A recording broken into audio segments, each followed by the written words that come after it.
Okay, so within lesson 3, we talked about some of the training drills that you can use or the training aids that you can use, one of them being this alignment rod right here. So what you can do as a training aid for this is sticking this alignment rod right behind the grip like so, taking the normal grip like usual, and then all we're doing with this is we're just making sure that we maintain the wrist hinge with this. This is going to be super important when we're talking about chipping basics, is making sure that we create that wrist hinge with it.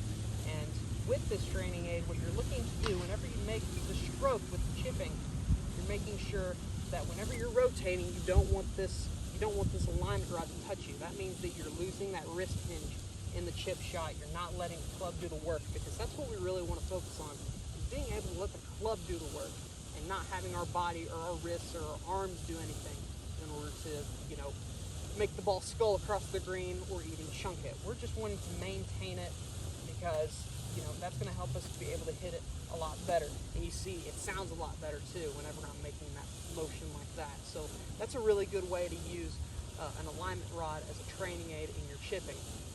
One of the biggest practice things we talked about, something that you can use when you're just chipping around the green and doing some short game stuff in the same spot, is setting T-pegs around. We talked a little bit about this in lesson 2 whenever we were doing putting, and having the around the clock drill that we talked about within putting, where we're putting it into the hole. We're trying to make 10 in a row from 3 feet out.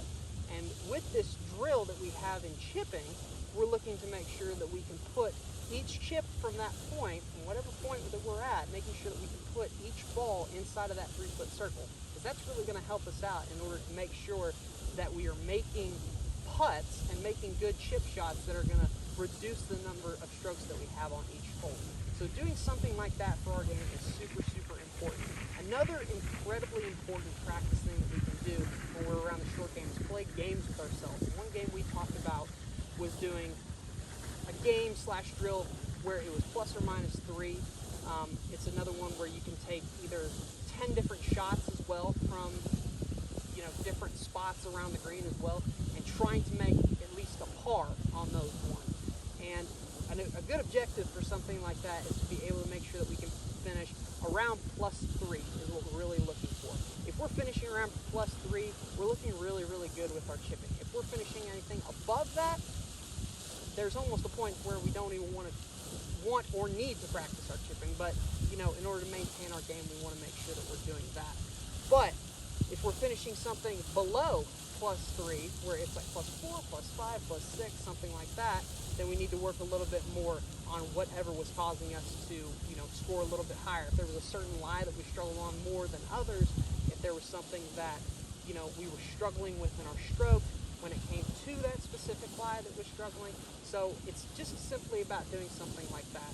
So I think using this training aid, I think it's really going to help with chipping basics, but also using certain drills, such as being able to put it inside of that 3-foot circle, with whether it's just chipping from one spot or chipping from many different spots, and just playing those games to where you don't want to finish any higher than plus 3, and also taking your putter and being able to make those putts from regardless wherever it is on the green, not necessarily having to have that 3-foot circle already mapped out, but having it to where you're chipping to that spot and making the putt for what would be a par in that scenario. I think that those games are going to be really important in order to really help you to get your game from around the green to be better, as well as your putting. And so I think that that drill, that last drill that we just mentioned, I think that's going to be super important in doing. But all the stuff that we've mentioned just within here in the last few minutes is going to be super important in order to really get you to help out your chipping game and really help you to lower your scores from around the green, and being able to make sure that those strokes are reduced and that we're shooting lower scores from that point.